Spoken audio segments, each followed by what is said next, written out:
Hoy vamos a hablar sobre las uniones químicas con los tres modelos principales que resumen estas uniones. Bueno, y es un hecho ya que hemos discutido, un hecho natural, que los elementos están más estables unidos que separados.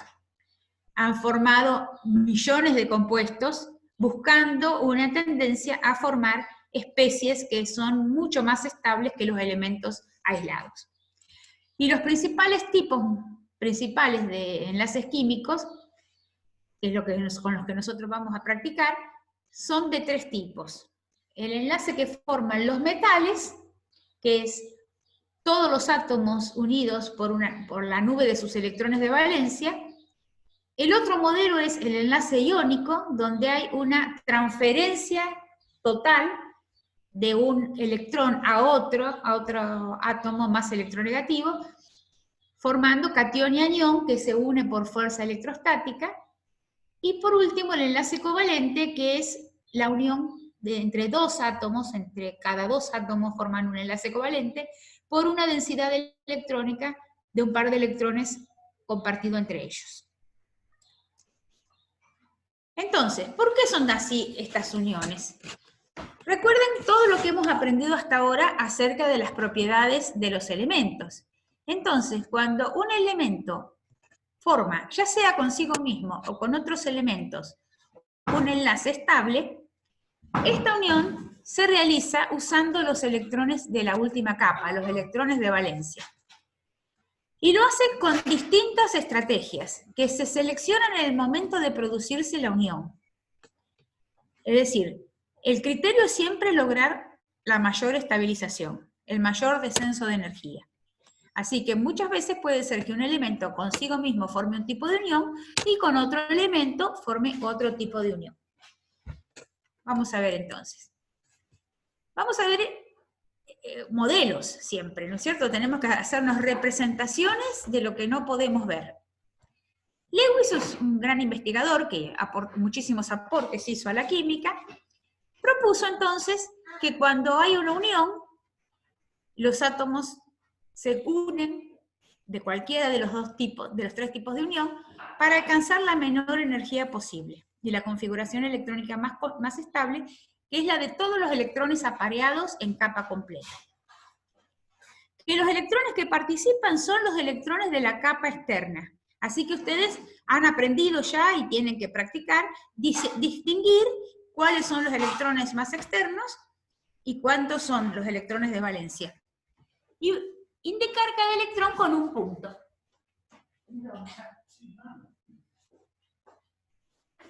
Bueno, entonces cada electrón se dibuja un punto por electrón para ver cómo trabajo con esas uniones.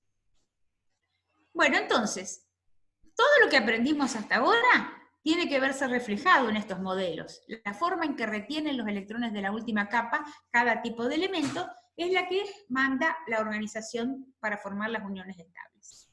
Y la pregunta de siempre es, ¿quién es el que se queda con los electrones? Eso es lo que ustedes tienen que tratar de observar.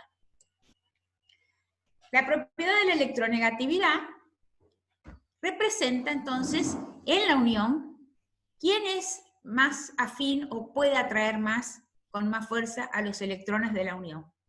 La diferencia, recordamos, con la energía de ionización es que la energía de ionización se medía, y la afinidad electrónica, se medían en estado gaseoso. En este caso está formando la unión, esos electrones de la unión, a qué átomo son más atraídos. En esta tablita que tenemos la escala relativa, asignándole el máximo al flúor, los elementos de menor radio, de mayor afinidad electrónica, estos son los más electronegativos, y los metales, miren el francio, en el otro extremo, son los más metálicos, o sea, los que ceden con más facilidad los electrones. Hay distintas, entonces, diferencias de electronegatividad en distintos casos. Me pongo a comparar de dos elementos que se van a unir, ¿qué diferente electronegatividad tienen? ¿Qué diferente atracción por los electrones? Si son dos átomos iguales y forman una densidad negativa entre los dos núcleos positivos, que es la nueva el nuevo orbital, que es la unión, ¿no es cierto? Los electrones apareados por su spin. Si son iguales, esta nube electrónica queda equidistante de los dos núcleos y es una molécula simétrica. En este caso, no hay diferencia de electronegatividad entre los dos átomos. Por ejemplo, el gas cloro, que es una molécula diatómica, fíjense con la representación de Lewis. Tengo 7 electrones de valencia en el átomo de cloro, grupo 7A. Esta es su configuración electrónica. Dibujo todos los electrones de valencia como un punto. 7 y 7. Y cuando se unen, estos dos electrones forman una densidad negativa compartida entre los dos núcleos que los mantiene unidos y hace que los dos completen sus octetos, o sea, completen la capa, en este caso, y estos dos electrones con spin contrario forman un nuevo orbital. Están unidos, entonces, los dos cloros. La molécula cloro 2 es estable, mucho más estable que los átomos por separado, que si se forman a veces en reacciones, inmediatamente reaccionan para dar un enlace. Ahora veamos un caso extremo del otro lado, que haya una gran diferencia de electronegatividad entre dos átomos. Por ejemplo, el cloro, que acabamos de ver, con sus 7 electrones de valencia y muy electronegativo, que se une a un sodio que tiene un solo electrón en la última capa y no es electronegativo. Baja electronegatividad. Entonces el cloro tiene electronegatividad 3 relativamente y el sodio 0,9, así que evidentemente que el cloro atrae fuertemente los electrones. Y como el otro tiene tan grande tendencia a cederlos, se transfiere. Entonces el sodio pierde su electrón, lo gana el cloro, se forman catión y anión, y estos iones de distintos signos se atraen. Y forman una unión de otro tipo, una unión eléctrica, una fuerza electrostática. Si los metales, los átomos que son metálicos, o sea, de baja electronegatividad, se unen consigo mismos, tienen poca retención, en general, de sus propios electrones, ¿no? Entonces, la forma de unión metálica es una nube común de todos los electrones de valencia que rodea a todos los átomos y los une. Entonces, son de baja electronegatividad, la nube está dispersa, uniendo a todos los electrones, envolviéndolos, ¿no es cierto? A todos los átomos, perdón.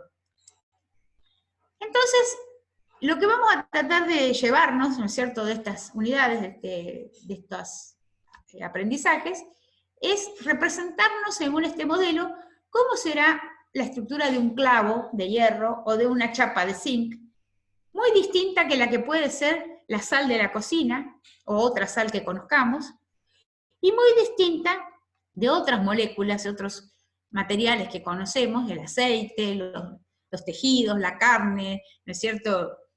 Todo lo que ustedes conocen biológico tiene otro tipo de uniones. ¿Por qué? Porque las uniones son las propiedades justamente que estos materiales tienen. Así que esta semana vamos a tener como objetivo comparar, comprender las uniones químicas y llegar a dibujar uniones covalentes y su geometría. Bueno, vamos a brevemente mencionar algunas características de distintas uniones que por supuesto tienen que ser representadas por nuestro modelo. Si el modelo no logra explicar esas propiedades, tenemos que cambiar el modelo, evidente, ¿no es cierto?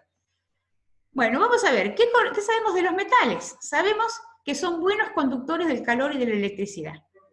Así que el modelo que vemos acá, de una nube de electrones moviéndose alrededor de todos los átomos, es coherente con esta propiedad. O sea, estos electrones pueden fluir, ¿no es cierto?, sin formar cationes, ¿eh? O sea, evidentemente la carga de cada uno de los átomos inmediatamente está compensada por el vecino, ¿no? O sea, toda la nube. Así que pueden hacer conducción a lo largo del metal de calor y de electricidad. Así que este modelo explica esa propiedad. También que son maleables, es decir, al no tener una unión tan fija, el material se puede doblar, se puede deformar sin romperse. Eso significa ser maleable. Y la nube electrónica, sí, también explica bien esta propiedad.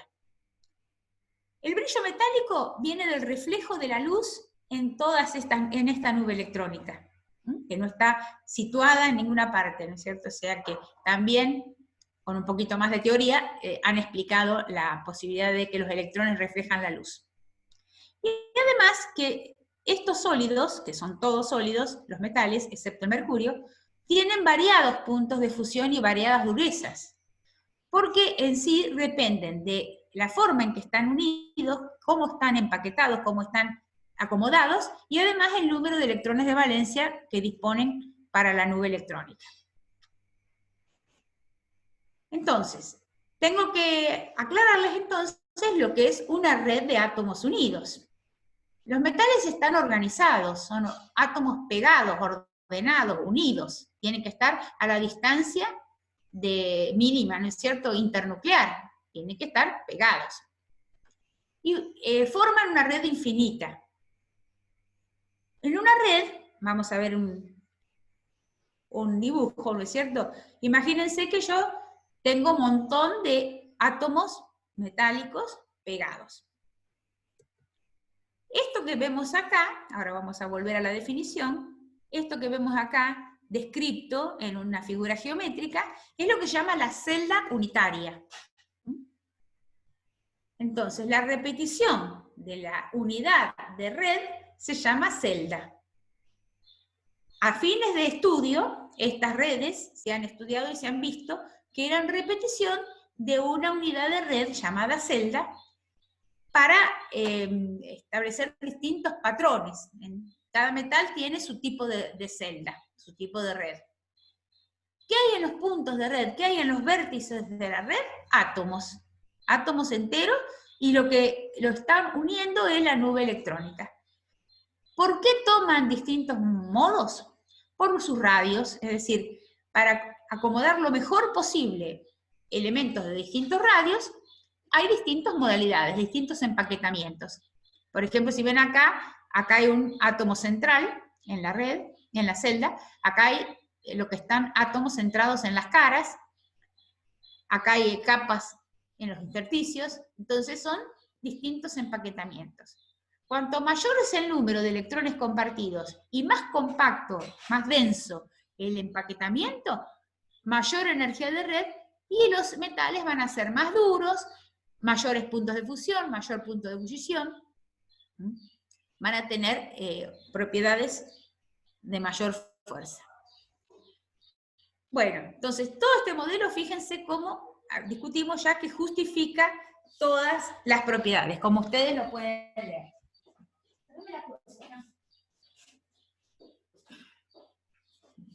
Entonces, tengo desde un ejemplo de un metal líquido hasta otros que son sólidos más blandos y sólidos durísimos. Entonces, según la energía de esa red, va a ser que tengan estas propiedades físicas.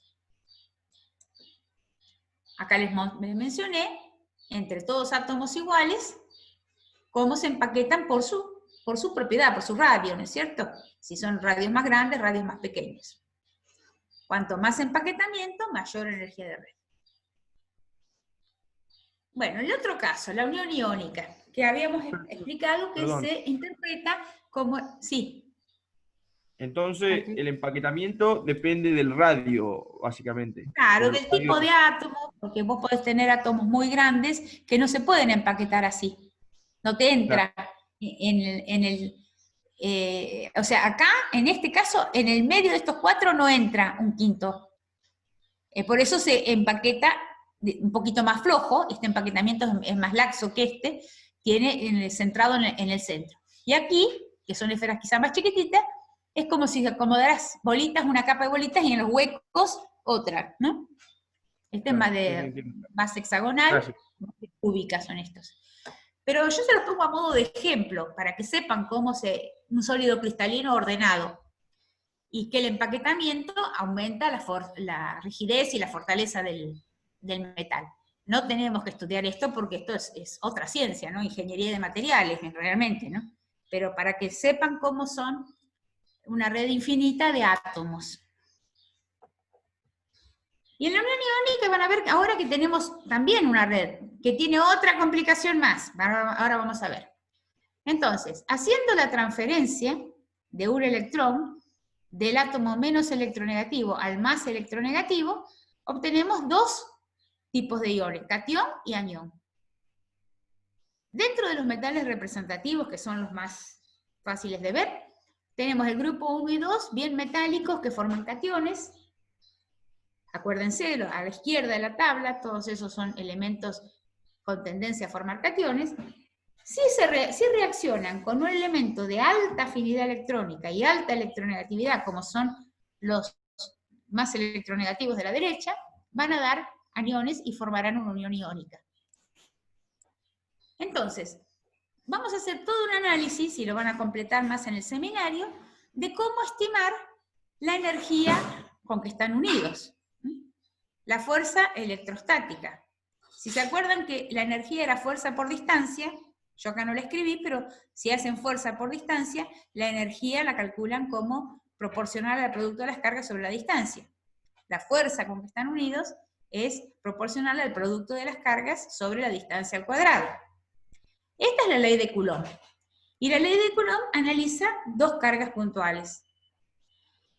Nosotros, acá en la red que vamos a formar, la red iónica, cada carga origina un campo que afecta a todo el espacio. Es un campo eléctrico que actúa en todas direcciones y simplemente disminuye su fuerza en forma inversa a la distancia al cuadrado. Esto es muy importante para distinguir las propiedades de la unión iónica de las de la unión covalente. Así que entonces tengo una fuerza inespecífica en todas direcciones que afecta a todo el espacio que la rodea. Y una fuerza muy fuerte de atracción eléctrica. La red que se forma es necesariamente un sólido, porque yo tengo que ordenar los cationes y los aniones de forma de maximizar las atracciones y minimizar las repulsiones. Fíjense cómo este, que sería el catión, está totalmente rodeado de aniones, recién tiene otro catión aislado de él, ¿no es cierto? Entonces, maximizo las atracciones y minimizo las repulsiones. Pero estas flechitas quieren significar que este anión, por ejemplo, está atrayéndose con el vecino, pero también con los otros aniones, con menor fuerza, por supuesto, en función de la inversa de la distancia al cuadrado, pero atrae a todo el cristal. Entonces, este campo eléctrico infinito que hace que cada catión se atraiga a todos los aniones y cada anión atraiga a todos los cationes, por supuesto que origina una energía de red alta. Ustedes van a trabajar, a ver si les puedo decir, permiso, acá. Ustedes van a trabajar en el seminario con ecuaciones así estimativas que por la fuerza de cada par pueden estimar la fuerza que está unida a toda la red. Porque cuanto más fuerza y menos distancia se relacione cada par iónico, mayor va a ser la fuerza de un par y la de todos los pares, ¿no es cierto? Ahora, de cualquier manera, bueno, esto ya ahora les voy a decir algunas propiedades. De cualquier manera, la fuerza de red no se puede estimar sumando todas las interacciones. Ahora lo vamos a discutir. Vamos a ver entonces si este modelo me representa las propiedades de los compuestos iónicos. Por empezar, son sólidos siempre, sólidos cristalinos ordenados. Y esto es porque se requiere estructura ordenada para la red donde hay cationes y aniones. Por otro lado, son en general duros, de alto punto de fusión y ebullición, porque las fuerzas eléctricas son intensas. La única duda que podríamos decir es, ¿existen esos iones o es una idea que nos hacemos nosotros un invento, que existen esos iones?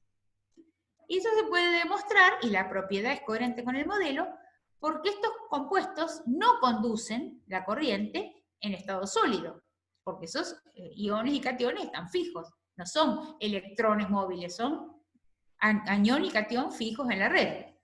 Pero cuando están fundidos o en solución, es decir, cuando es posible la movilidad de los iones, conducen la corriente eléctrica.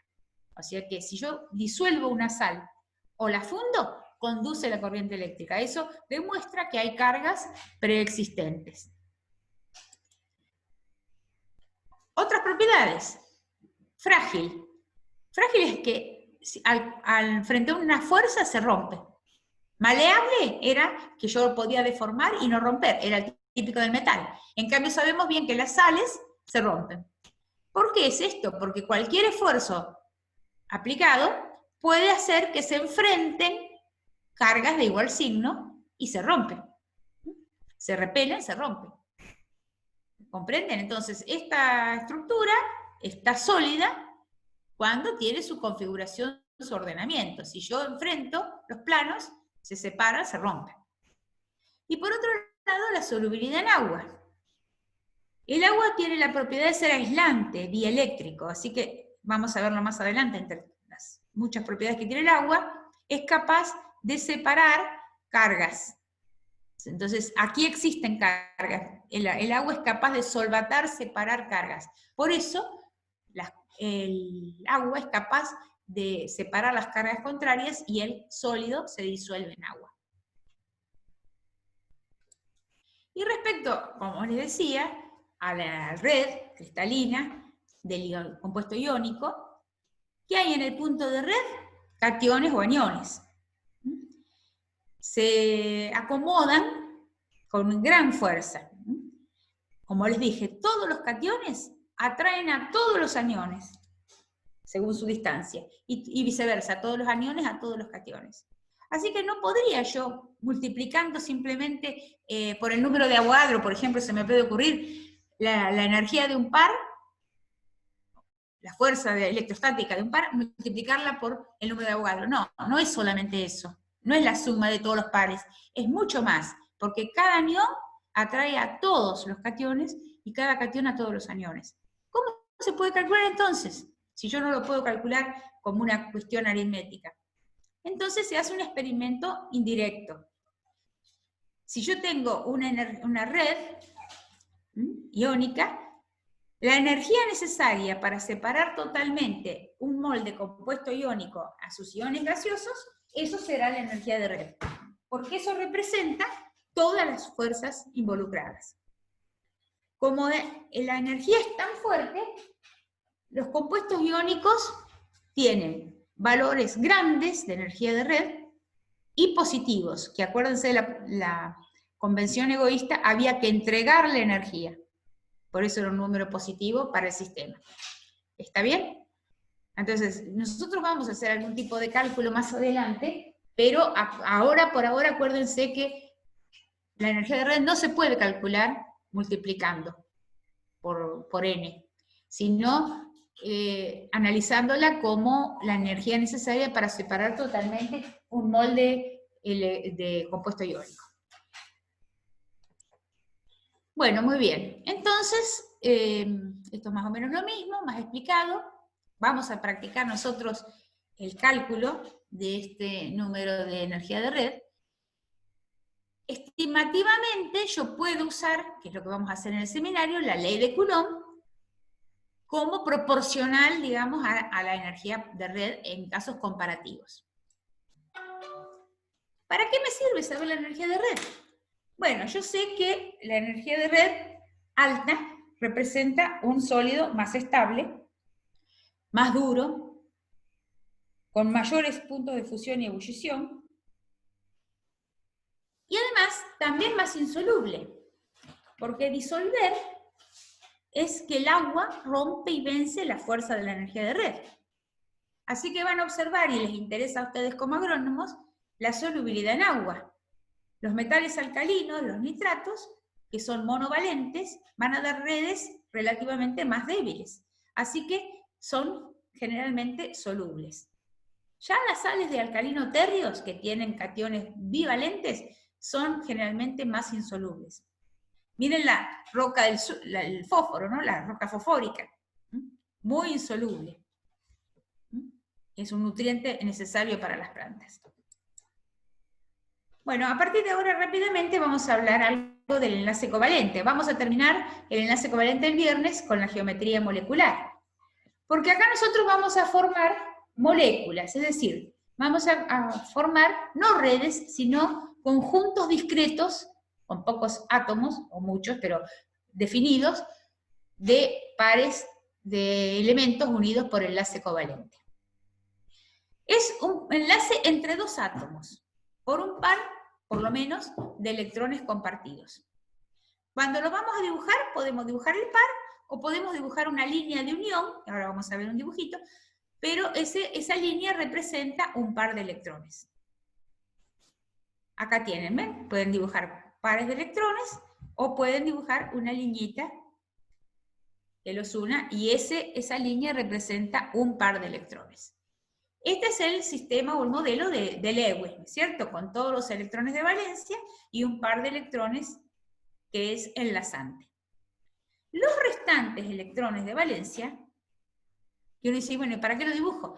No, bueno, van a ver que participan de la geometría después, ¿no es cierto? Y participan de las propiedades. Aunque no son enlazantes, como este par, los demás tienen importancia. Entonces se llaman no enlazantes o pares libres. Bueno, hay una regla, que es la regla del octeto, que creo que es la regla que mejor se acuerda a todo el mundo, que los elementos llegan los estudiantes me refiero, ¿no? Llegan a completar el octeto. Bueno, esto, si bien es una regla, ¿no es cierto?, que vale para los elementos de representativos, más que nada, no es una regla general, porque la verdadera regla es que los elementos tienden a completar la capa de valencia, a completar la capa externa. Todos los elementos, salvo los gases nobles, tienen la capa incompleta, la están completando. Y los gases nobles la tienen completa y son inertes, no reaccionan. O sea que ya eso también me da una idea de cuál es el significado de tener la capa completa, una gran estabilidad. Así que los demás elementos que no son los gases nobles logran la capa externa completa, no solamente el octeto, pueden ser de más electrones, la capa externa completa formando enlaces. Ahora vamos a ver que hay excepciones a la regla del octeto. Entonces, la regla de llegar a 8 no es la regla general. Hay ciertos elementos que tienen tan pocos electrones en su última capa que nunca van a llegar a formar 8 en sus uniones. Ese es el caso del berilio, del boro, del aluminio, que pueden formar uniones covalentes, pero no llegan al octeto. Se llama octeto incompleto. Existen estos compuestos, pero no son los más estables, evidentemente. Siempre van a querer hacer dímeros, hacer algo para completar el octeto. Pero existen compuestos estables, sí, que tienen octeto incompleto. Recuerden la configuración electrónica del berilio, del boro. Nunca yo con 3 electrones de valencia voy a llegar a completar el octeto. Hay otros casos de octeto expandido, es decir, elementos que alrededor suyo pueden tener 10 o 12 electrones. Para esto es necesario disponer otros orbitales. Del periodo 3 en adelante tengo orbitales D disponibles. Y es lo que puede usar, por ejemplo, el fósforo, el azufre, que están en el periodo 3. Entonces, estos pueden dar entonces, como el pentacloruro de fósforo, si vamos a hacer las cuentas, 10 electrones en 5 pares, 10 electrones alrededor del fósforo. O sea, se llama octeto expandido. Tan fuerte es la regla del octeto, ¿no?, que se llama octeto expandido. Y otros elementos que en sus compuestos simples, digamos, no pueden llegar al octeto, son los que tienen número impar de electrones de valencia. Por ejemplo, los del grupo 5. Si tengo 5 electrones de valencia, voy a tener número impar.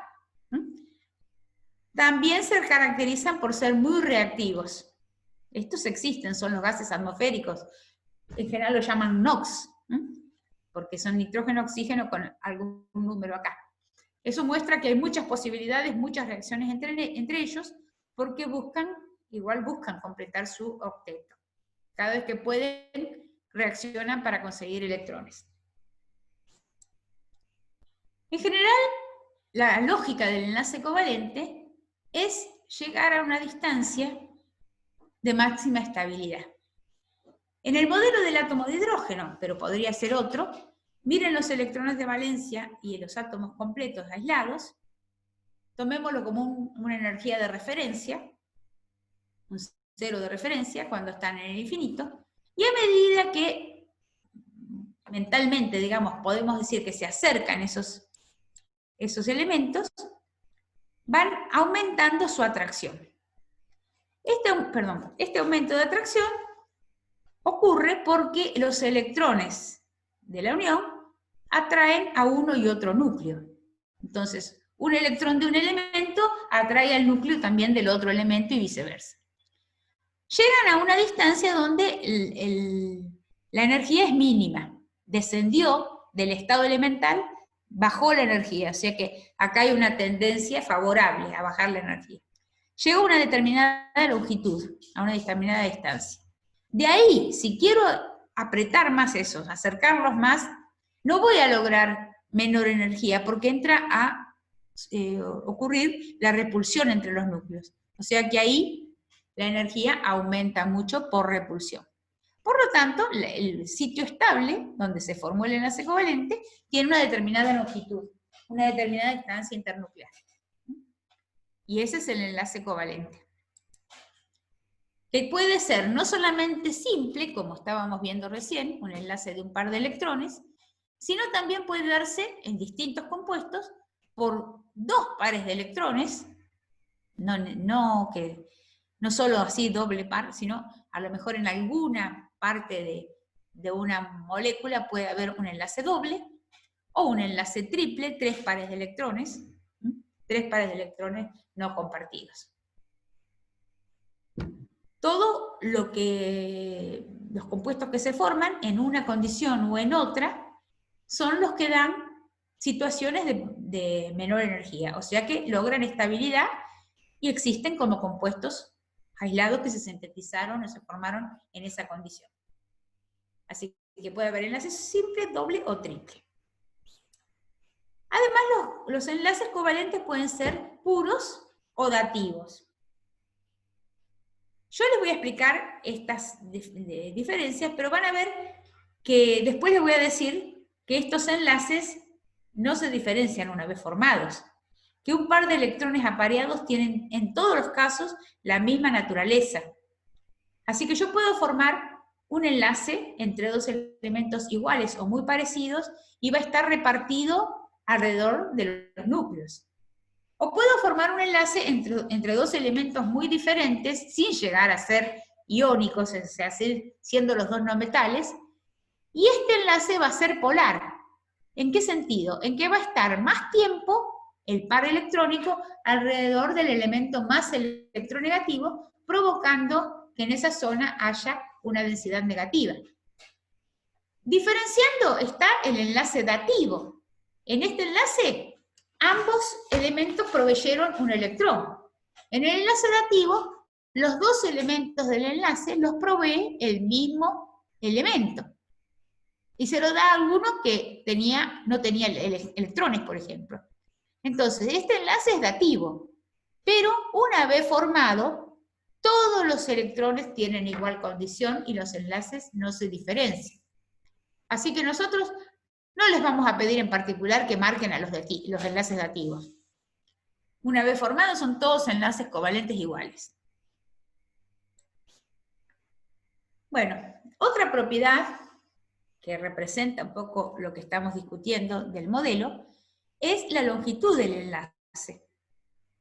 Como pueden ver, dependen del tamaño de los átomos, pero también depende del número de enlaces, en el sentido que el tipo de enlace simple, doble o triple.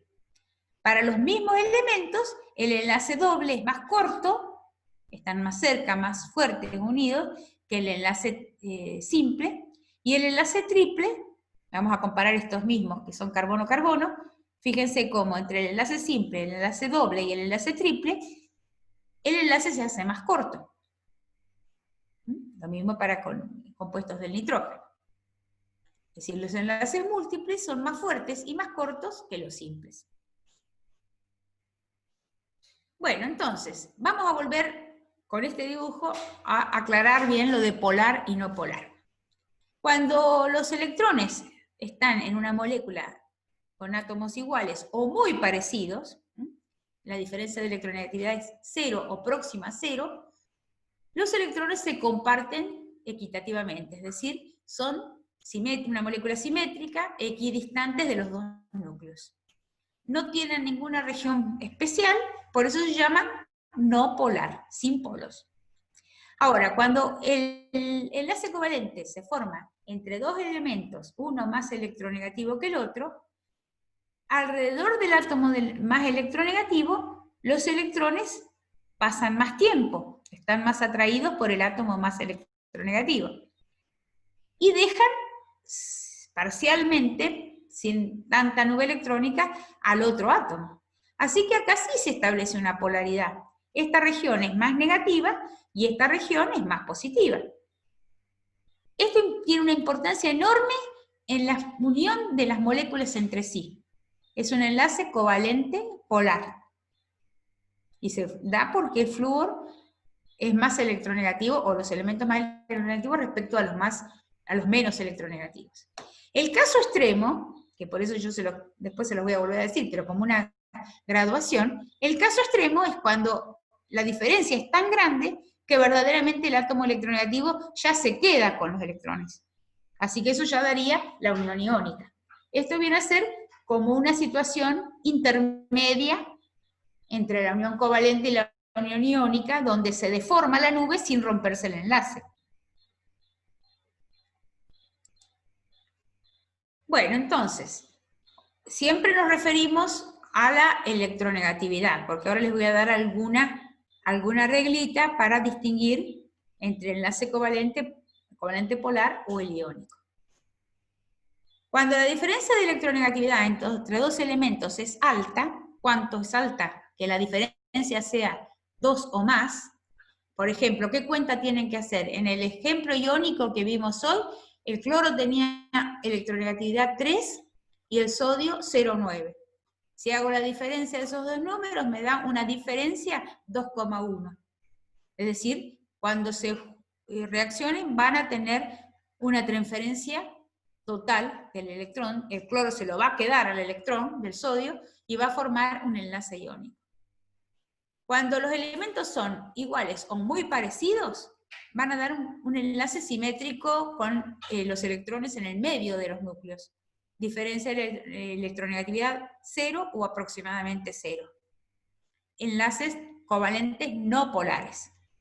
Cuando los elementos tienen electronegatividades altas, los dos, o sea, forman una unión covalente, pero diferentes, sin ser tan diferentes como estas, hay separación de carga, se dice, y la unión es covalente pero polar.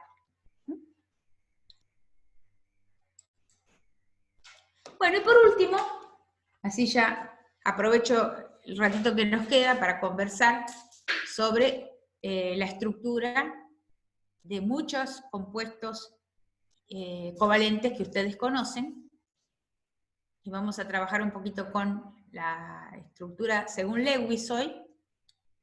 La estructura de Lewis es en un plano, es dibujar la fórmula que ustedes han aprendido, dibujar la forma para ver cómo están unidos, para ver si hay alguna zona especial en la molécula.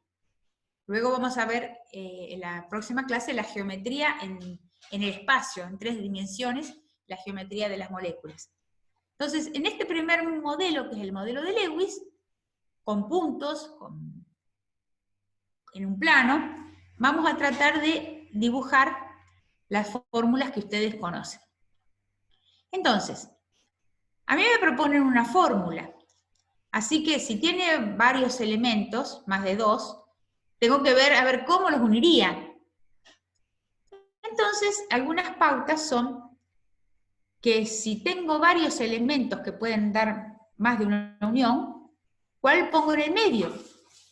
Se ha visto entonces que para estas sustancias sencillas, en general, Como regla, no como ley, como regla, el átomo menos electronegativo se encuentra en el centro.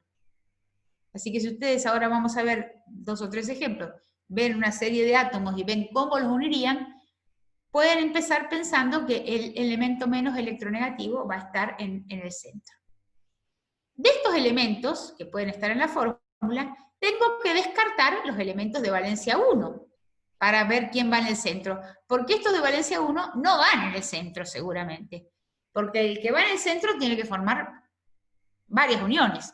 En cambio, los elementos de valencia 1, como es el hidrógeno y los halógenos, tienen que estar en los bordes, porque van a poder dar una sola unión.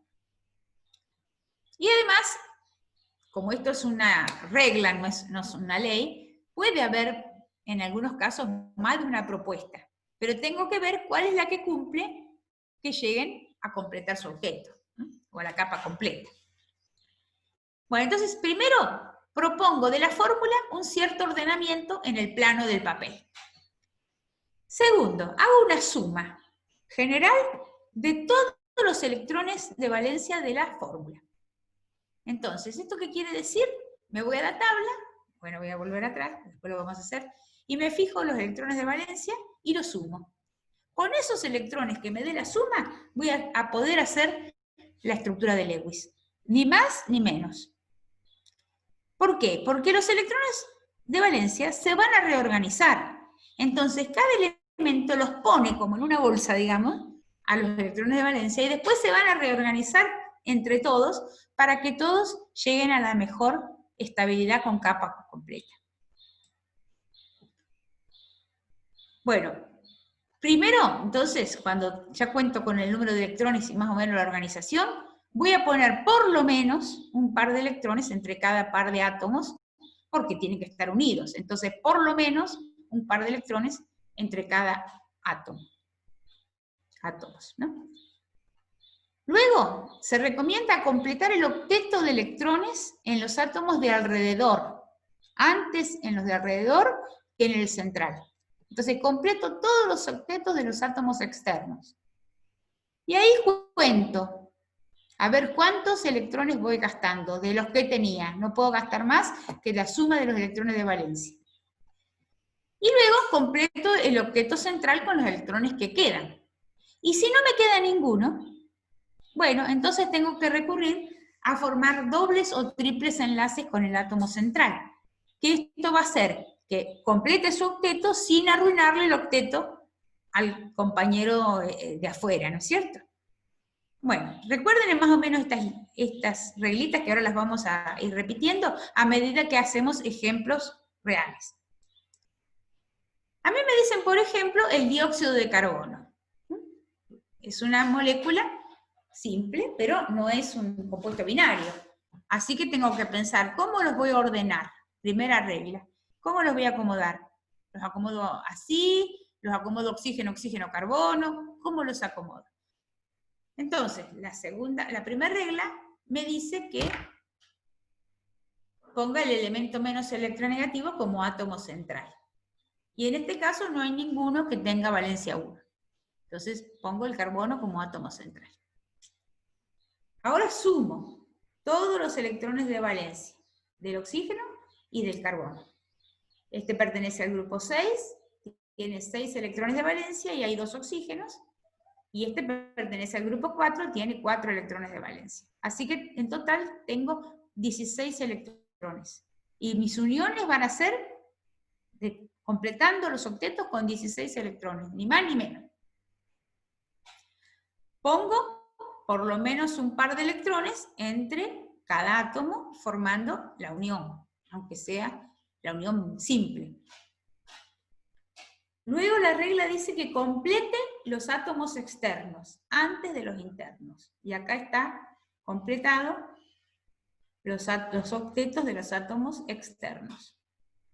Y ahora paro y cuento. ¿Cuántos me restan si usé todos? Fíjense que acá usé 8 y 8, 16. O sea que usé todo lo que tenía.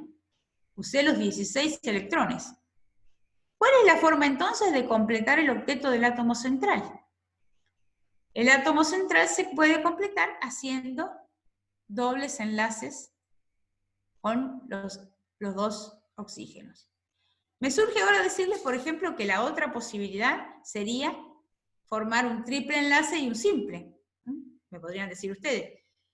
Bueno, una de las razones por las cuales la estructura favorecida es esta, y la que demuestra las propiedades, como lo vamos a ver después, es que la simetría es de menor energía que la asimetría, ¿cierto? Entonces, la otra estructura de enlace triple y simple no existe. Existe esta estructura de dos enlaces dobles. Aquí completaron el octeto tanto los átomos externos, que no lo perdieron, el par, como el central. Y de sus 16 electrones que pusieron en común, esta es la configuración de la molécula que le da estabilidad a todos. Vamos a ver otro ejemplo. Acá tienen el ácido nítrico, que ustedes lo habrán dibujado alguna vez en estequiometría, ¿no es cierto? Bueno, ¿cómo los organizo? Para empezar a pensar, voy a elegir el átomo menos electronegativo como átomo central. Acá está el nitrógeno y los 3 oxígenos. Y este quedó periférico, porque tiene una valencia 1, nada más. Podría haber estado acá o acá, lo pongo en algún lado. Pero este no va a ser central, porque no puede hacer unión a la vez con uno y con otro, porque tiene valencia 1. El segundo paso es sumar todos los electrones de valencia indiscriminadamente, junto todo. Otra cosa que les voy a decir es que si, aparte de moléculas neutras, fueran cationes o aniones, eso se tiene que ver reflejado en el número de electrones de valencias. Si este fuera un anión, dispongo de esos electrones también para formar los octetos. Se lo tengo que sumar. Después lo van a ver también en el seminario. Bueno, en este caso que es una molécula neutra, 5 son electrones de valencia del nitrógeno, 3 por 6, 18 son electrones de valencia de los 3 oxígenos, y 1 es el electrón de valencia del hidrógeno. En total me suman 24. Pongo pares de electrones para unir los átomos. Esa es la regla 3. En la regla 4 completo los elementos externos al central. ¿Ven? Completo, y completo, y completo. Este lo completé con estos dos pares. La cuestión es que cuando voy a contar, ya me gasté los 24 electrones. Así que la única forma de completar el octeto nunca es acá agregar electrones, porque no se puede, ya completé todo lo que disponía. La forma es hacer un doble enlace, por ejemplo. Entonces, con un doble enlace, sin que pierda el oxígeno externo, voy a completar el octeto del interno. Entonces, tienen, por ejemplo, esta como la estructura de Lewis del ácido nítrico. Bueno, la pregunta que primero les va a surgir es, ¿por qué lo puse acá y por qué no lo puse acá? Bueno, ahora vamos a ver cómo se justifica en una modificación que hubo que hacerle a este modelo, la situación del doble enlace en este tipo de moléculas. Pero bueno, la estructura de Lewis acá logró completar los 8, en estos representativos, los 8 electrones alrededor de cada uno de los elementos. Ustedes dirán, ¿por qué no puse 5? Y, bueno, por algo participó el nitrógeno, para tratar de llegar a 8. Lo hizo compartiendo. Bueno, veamos la estructura de este anión. Este es el ácido nítrico que reacciona con hidróxido de sodio, forma agua y nitrato de sodio. Sal más agua. Esto lo han visto muchas veces. Es decir, esta estructura sigue estabilizada, pero por la sencilla razón de que al reaccionar dejó ir o cedió el protón sin el electrón. El oxidrilo del hidróxido de sodio y el protón, es decir, sin el electrón, formaron agua. Como está acá, ¿ven? El hidrógeno sin electrones formó una unión con el oxidrilo de la base y formó agua. En definitiva, de acá lo echaron al protón, se fue el protón, pero el electrón quedó en la estructura restante. constante. Y esa es la estructura del anión nitrato, -1. Es el ácido nítrico, pero que perdió el protón, y el electrón quedó en la estructura del ácido nítrico, del ion nitrato. Por eso les decía, ¿quién se lleva los electrones? Evidentemente los elementos más electronegativos.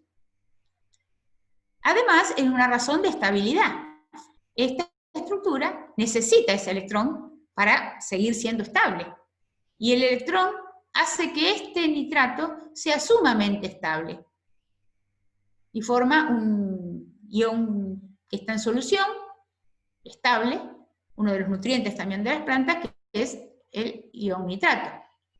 Siempre va a tener en solución, aunque sea un contraión, que bueno, nitrato de sodio.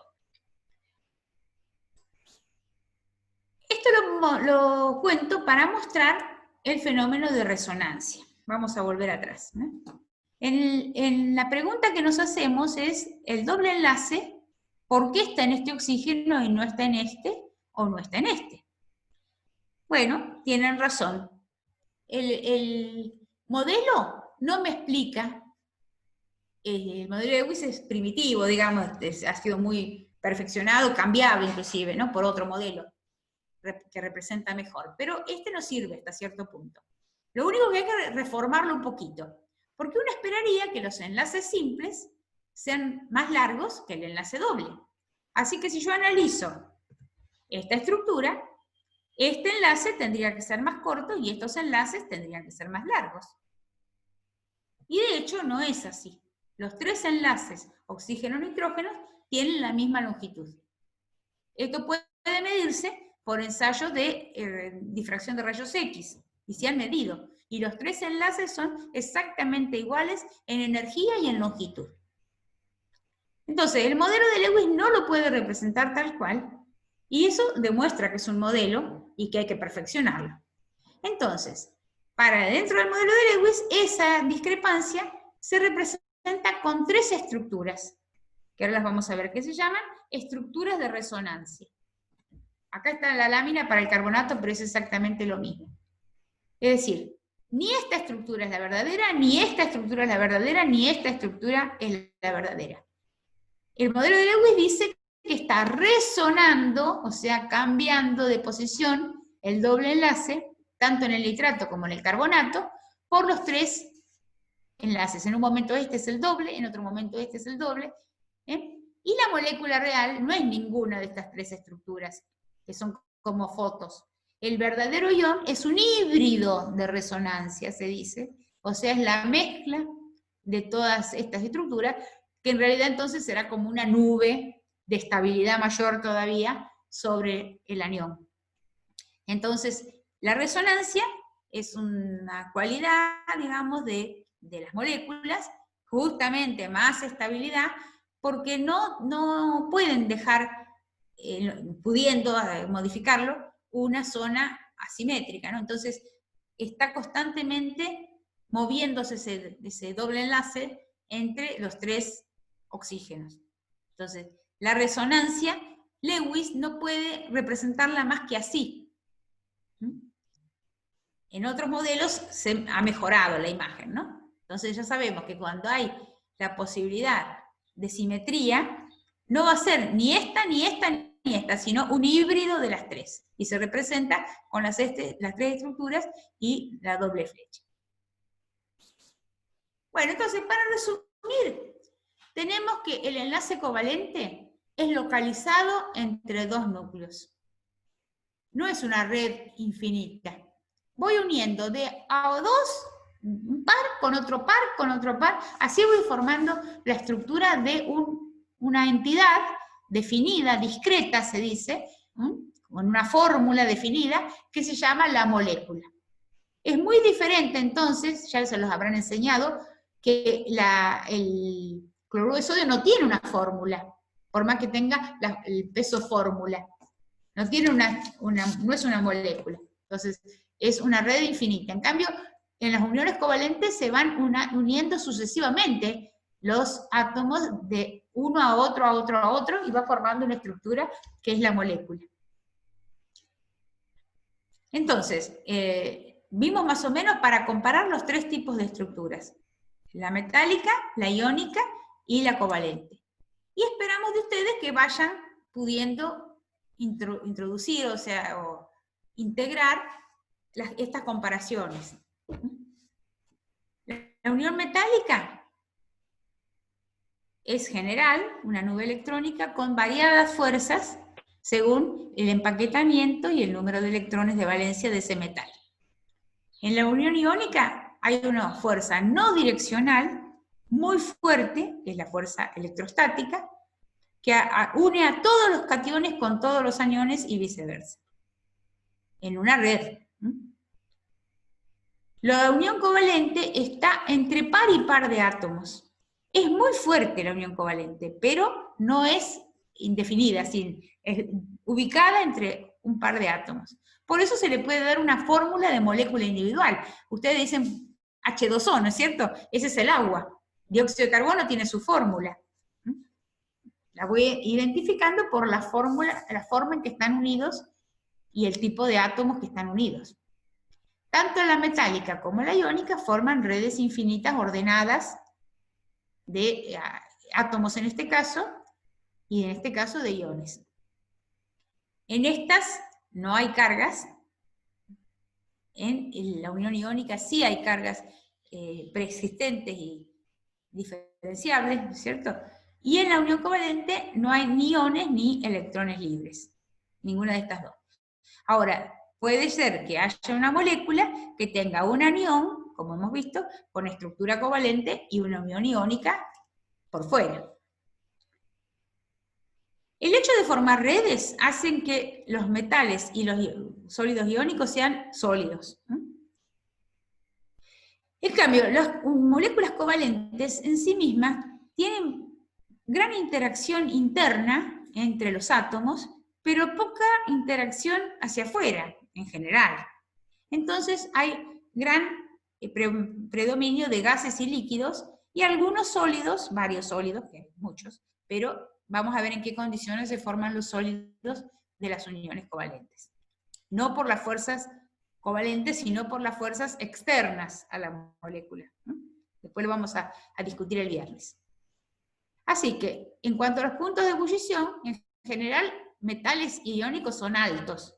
Este puede tener matices.